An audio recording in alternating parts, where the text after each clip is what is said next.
السلام علیکم ناظرین، ویلکم ٹو دا ہیلتھ شو۔ میں ہوں آپ کا ہوسٹ ڈاکٹر اکرام۔ ناظرین، ذیابیطس ایک ایسا مرض ہے جس کے نام سے کم و بیش ہر شخص ہی واقف ہے۔ یہ ایک ایسی بیماری ہے جس کے اندر خون میں شوگر کا تناسب ایک خاص لیول سے زیادہ ہو جاتا ہے یا نارمل سے زیادہ رہنے لگتا ہے، جس کی بنا پر جسم کے مختلف اعضاء مختلف طریقوں سے خراب ہونے لگتے ہیں۔ شوگر یا ذیابیطس کے مرض کی بنیادی طور پر 3 اقسام ہیں: ٹائپ 1، ٹائپ 2 اور جسٹیشنل ڈائبٹیز، جو کہ عموماً دوران حمل سامنے آتی ہے۔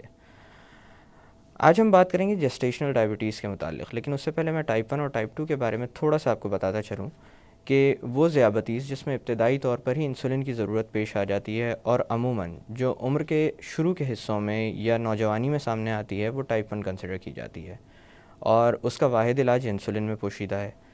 اسی طرح سے ٹائپ 2 ڈائبٹیز وہ ہے جس میں عموماً انسولین کی ضرورت ابتدائی علاج میں نہیں پڑتی، ہاں آگے چل کر ضرورت ضرور پڑ سکتی ہے، اور یہ زیادہ تر عمر کے انتہائی حصے کی طرف سامنے آتی ہے۔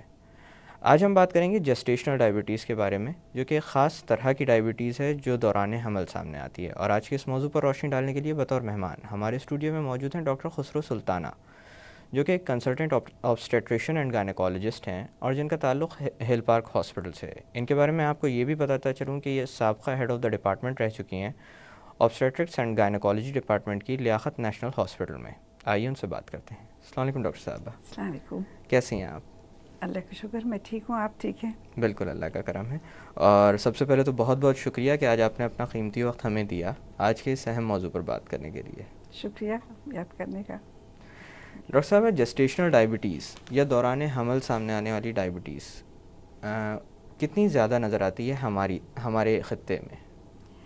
عام طور سے تقریباً 4% پریگنینسی، 4% پریگنینسیز ہوتی ہیں، اس میں گیسٹیشنل ڈائبٹیز سامنے آتا ہے، اور میں آج کل یہ دیکھ رہی ہوں کہ اس کی فریکوینسی بڑھتی جا رہی ہے اور زیادہ ہو رہا ہے۔ خاص کر آپ نے سنا ہوگا پالیسسٹک اووریز، جی، اس میں شوگر انٹالرنس ڈیولپ ہو جاتی ہے، انسولین انسینسٹیوٹی ہو جاتی ہے، جی، تو اس کی وجہ سے بھی فریکوینسی اس کی بڑھ رہی ہے۔ دوسری وجہ، لوگ اپنی ڈائٹ کا خیال نہیں رکھتے، وزن بڑھ رہا ہے تو جو باڈی ماس انڈیکس بڑھ جاتا ہے، جی، تو وہ بھی کاربوہائیڈریٹ انٹالرنس کی طرف لے جاتا ہے ہمیں، اور ایکسرسائز نہ ہو تو بھی۔ تو مجھے یہ امپریشن مل رہا ہے جو میں دیکھ رہی ہوں ڈیلی پریکٹس میں، کہ یہ فریکوینسی بڑھتی جا رہی ہے۔ اچھا ڈاکٹر صاحب، دوران حمل ایسی کون سی تبدیلیاں آتی ہیں جو شوگر لیول بڑھے ہوئے رہنے لگتے ہیں؟ دوران حمل کچھ کون سی وجوہات؟ جسٹیشنل ڈائبٹیز ویسے بھی نارملی پریگنینسی میں ایک ہارمون کا پروڈکشن ہوتا ہے جو پلیسنٹا سے ہوتا ہے، جس کو ہم ہیومن پلیسنٹل لیکٹوجن کہتے ہیں ہارمون۔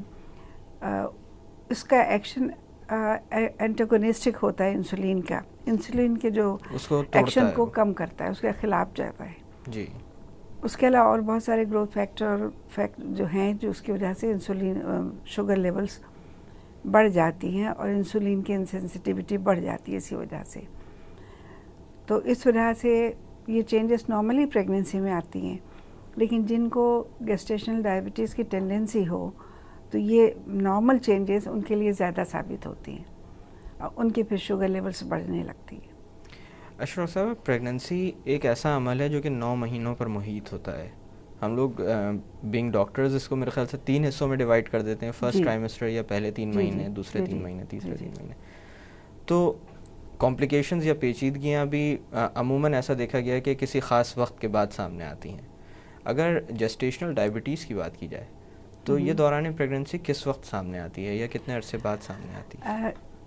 شروع کے دنوں میں جب پریگننسی ہوتی ہے تو ہارمون ایسٹروجن اور پروجسٹرون ڈومیننٹ ہوتے ہیں، جی، تو اس میں آپ کے شوگر لیولز بڑھی ہوئی نہیں ملتی ہیں، بلکہ وہ آپ کو نارمل ملیں گی۔ اکثر فاسٹنگ شوگر 70 ملی گرام پر ڈیسی لیٹر تک ملے گی، جی، لیکن جب سیکنڈ ٹرائمیسٹر شروع ہوتا ہے تو ڈیمانڈ بڑھتا ہے فیٹل فار شوگرز، تو اس میں پھر لیول زیادہ بڑھنے لگتی ہے، اسٹریس بڑھتی ہے، پلیسنٹل لیکٹوجن ہارمون جو ہے اس کی لیول بڑھتی ہے جو انسولین کی لیول کو اینٹاگونائز کرتا ہے، تو سیکنڈ ٹرائمیسٹر میں زیادہ آتی ہیں، ریویل ہوتا ہے۔ لیکن اگر آپ کو پہلے سے یہ اندازہ ہو کہ یہ مریض ایٹ رسک ہے جی آف ڈیولپنگ گیسٹیشنل ڈائبٹیز، حمل کے دوران جو ڈائبٹیز ہو جاتا ہے، تو وہ اس پہ آپ کو غور کرنا پڑتا ہے.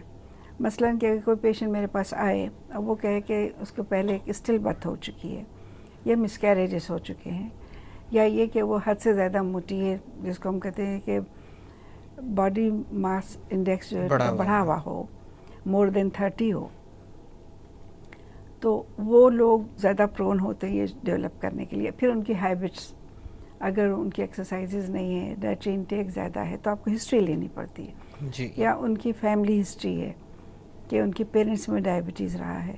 اچھا، اس کی بھی اہمیت ہوتی ہے. ٹینڈنسی جی ہوتی ہے ان میں کہ وہ ڈیولپ کر سکتے ہیں.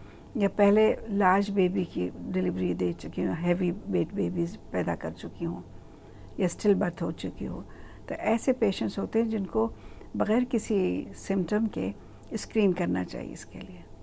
اچھا، اسی طرح سے وہ خواتین جن میں ایک دفعہ یہ مسئلہ پہلے حمل میں سامنے آ چکا ہو اور دوسرا تیسرا حمل اگر ہو رہا ہو، تو اس میں بھی یہ مسئلہ دوبارہ سامنے آ سکتا ہے؟ ہاں، اس میں ٹینڈنسی ہوتی ہے بار بار ہونے. جی. اچھا ڈاکٹر صاحبہ، کس طرح کی علامات مل سکتی ہیں جن کے اوپر اس طرف دھیان دینا چاہیے کہ دوران حمل شوگر بڑھی ہوئی رہنے لگی ہے؟ ایسا تو کوئی اسپیسیفک علامات نہیں ہوتی ہیں. جیسے میں نے کہا کہ آپ کو ڈیولپمنٹ دیکھنا ہوتا ہے کہ مریض کا جو ہے ویٹ ایکسیسو بڑھ رہا ہے، بلڈ پریشر ہے، بار بار انفیکشن ہو رہا ہے یورین کا، that is also indicates, plus history ہے. تو آپ نارملی ویسے بھی آپ بکنگ جب کرتے ہیں پیشنٹ کی، تمام پیشنٹ چاہے وہ گیسٹیشنل ڈائبٹیز ہو یا نہ ہو، تو ان کی ہم اسکریننگ کراتے ہیں at the time of booking, جو فرسٹ ٹرائمیسٹر میں کرتے ہیں عام طور سے. تو اس وقت بلڈ شوگر لیول چیک کی جاتی ہے. اگر وہ نارمل ہیں تو پھر ہم اس کو ریپیٹ کرتے ہیں. اگر ہسٹری ہے کہ پیشنٹ اوبیز ہے یا ان کے خاندان میں ڈائبٹیز ہے یا پہلے ان کے لارج برتھس ہو چکی ہیں یا انٹرایوٹرائن ڈیتھس ہو چکی ہیں، تو ان کا پھر ہم ٹیسٹ ریپیٹ کرتے ہیں، جس کو ہم کہتے ہیں گلوکوز چیلنج ٹیسٹ.